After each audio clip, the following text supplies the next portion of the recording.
Now, as we have done the first step, that is crushing and grinding, followed by concentration of ore, then our next step is oxidation. Right, so our next step for metallurgical operation is that oxidation.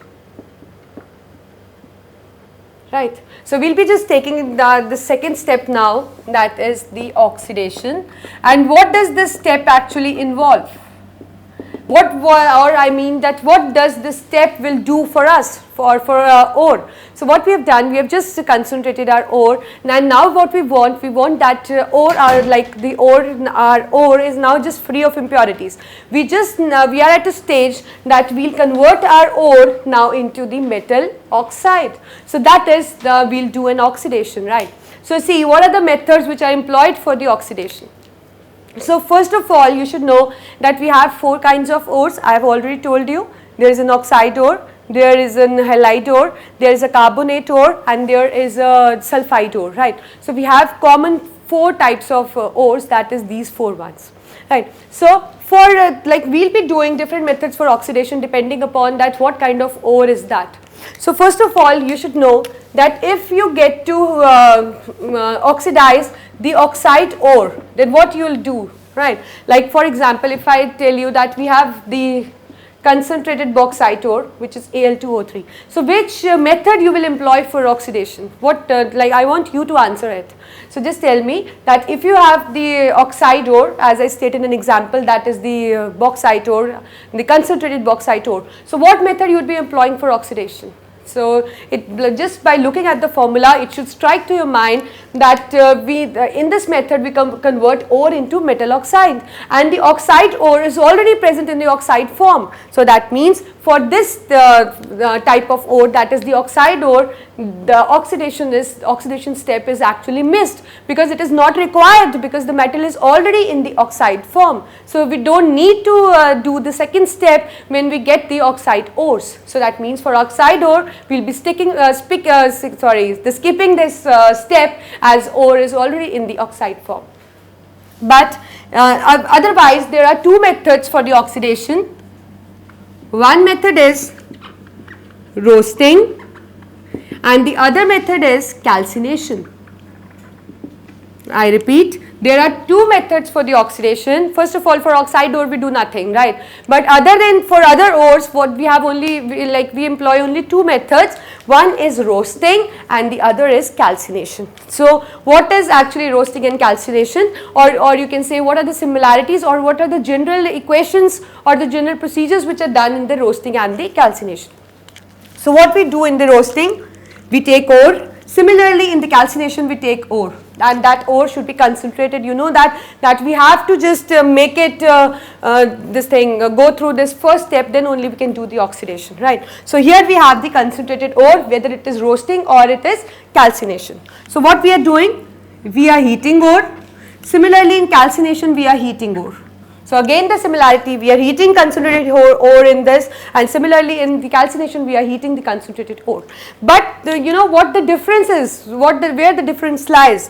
It is that in the calcination we are heating ore in absence of air. There is no air present in case of calcination when we are heating it. But in case of roasting, we heat in presence of air. And the product again is the same, as you know that we are performing an oxidation because we need the metal oxide. So that means whether it is roasting or calcination, the difference lies only in this case that we are heating in presence of air, and in this case we are heating in absence of air. But the product what we are going to get after the roasting and calcination is absolutely the same, that is the metal oxide. Right. So the difference is just the heating. I think it's very simple to learn that it is just obviously the both methods are employed for the oxidation. That means the ultimate product what we will get will be metal oxide. So we are heating in both the cases, but still it is in the presence of air and it is in the absence of air. One more difference that lies between the roasting and calcination, you must be thinking that for which ores we will be doing roasting and for which ores we will be doing calcination. So it is so simple to learn. See, calcination starts with C, so just make an idea that it is used for carbonate ores, Cc. You can just correlate them, right? So that means calcination is done for which kind of ores? Obviously it is done for the carbonate ores. So like I'll state an example. Suppose I have a calamine ore which is a zinc ore, right. So what I'm doing, I'm just heating it in absence of air. So what I'll get, obviously I'll get this is our metal, that means it was in zinc ore, so obviously we need a zinc oxide. So what it gets converted to, it gets converted to the metal oxide, zinc oxide, and just form the respective gases. So which gas will be formed? So obviously it is a carbonate ore, so obviously it will lead to the formation of the carbon dioxide gas. So this is how you'll do calcination. So just let us see now roasting, some example for roasting as well. Suppose I'm just taking you can say the two different ores of the same metal, right. So here we have a zinc ore, that is again the zinc metal ore, but the ore is calamine ore. Here I am stating an example with zinc blende. It is also a famous ore of zinc, which is actually a sulfide ore, not the carbonate one, of the sulfide ore.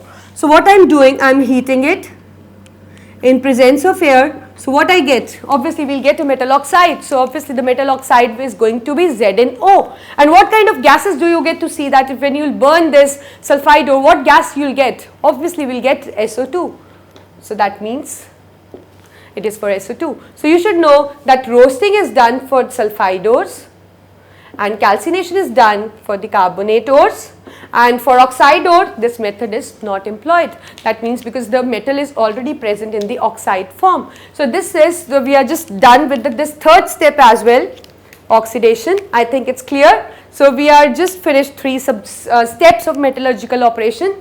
First was the crushing and grinding. You know that we just crush or grind the ores so that we can get a mixture of ore and the impurities. Second is the concentration. You know that in concentration we are separating the gangue particles. So what methods we have already discussed: hydraulic washing, froth flotation, magnetic separation and chemical separation. You know that.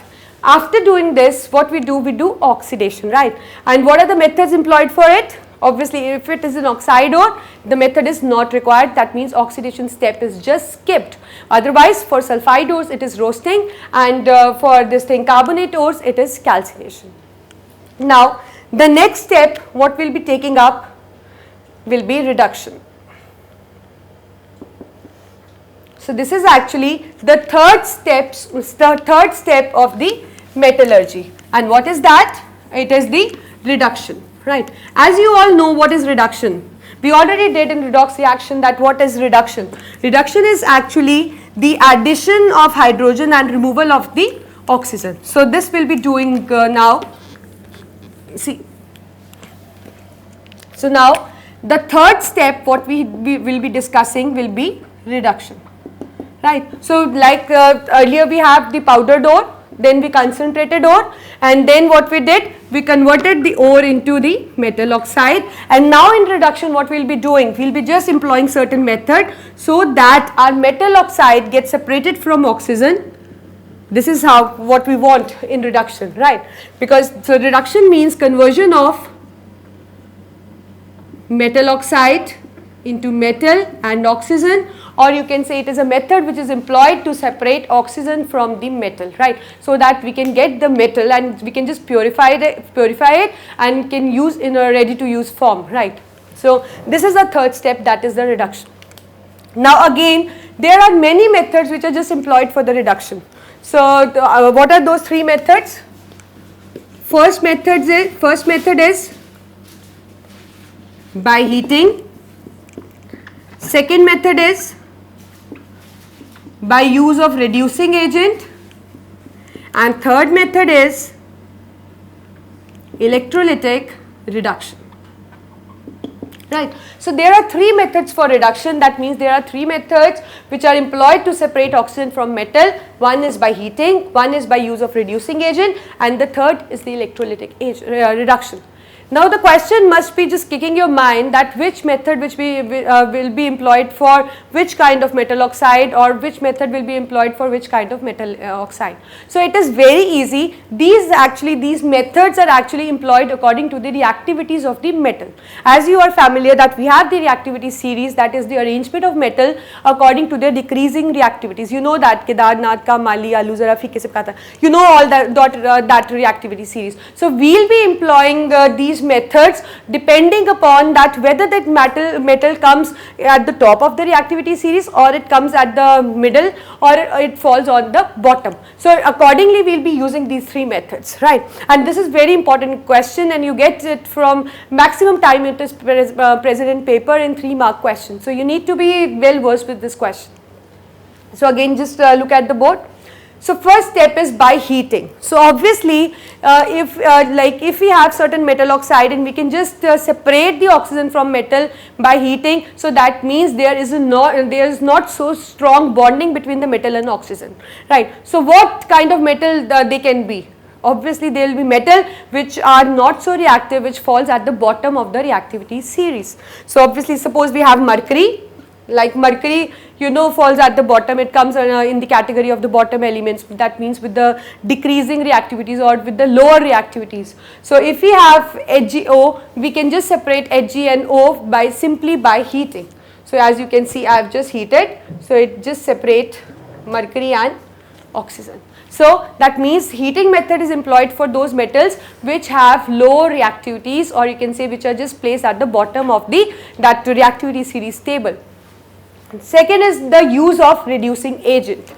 I think you are familiar with the term reducing agent, as I stated in an example of travelling agent. So what does travelling agent do for you? It just make you travel different places. Similarly, what does reducing agent do for us? It is an agent for reduction. That means it helps in carrying out the reduction, and itself it gets oxidized.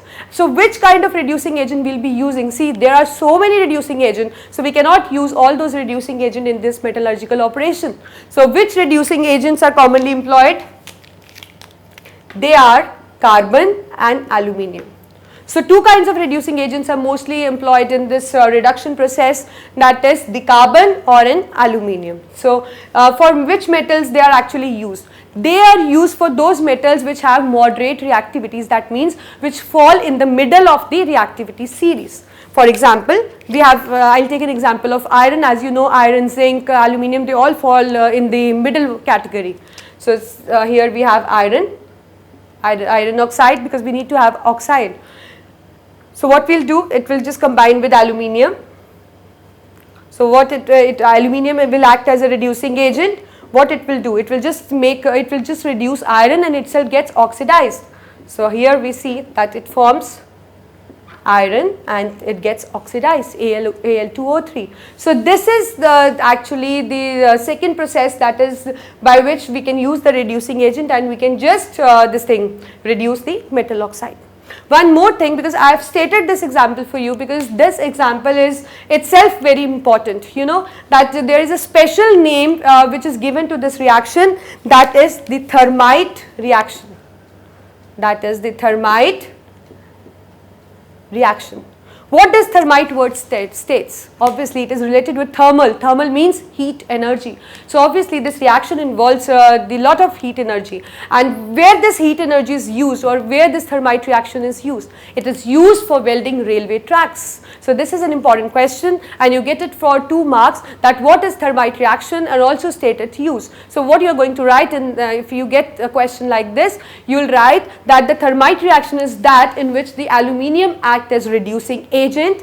Just state an example, Fe2O3 plus aluminium forms Fe plus Al2O3, right? And then you will be getting that you have to state a use as well. So just write it is used for welding of railway tracks, because it evolves a lot of energy, and that energy is just used in welding purpose. So this is the thermite reaction, or you can say this is the second method, that is the use of reducing agent, which we can employ for all those metals which fall in the middle category of the reactivity series. Now the third is the electrolytic reduction, right? So electrolytic reduction method is actually employed. It is actually employed for you can say the metals which occur at the top of reactivity series. That means they are very reactive. They cannot be reduced by heating. They cannot be reduced by reducing agent. They are reduced by passing electric current. That means by the process called electrolysis. So it is actually an application of electrolysis as well, right? So we'll just get to see what is the electrolytic reduction. So just look at the board carefully.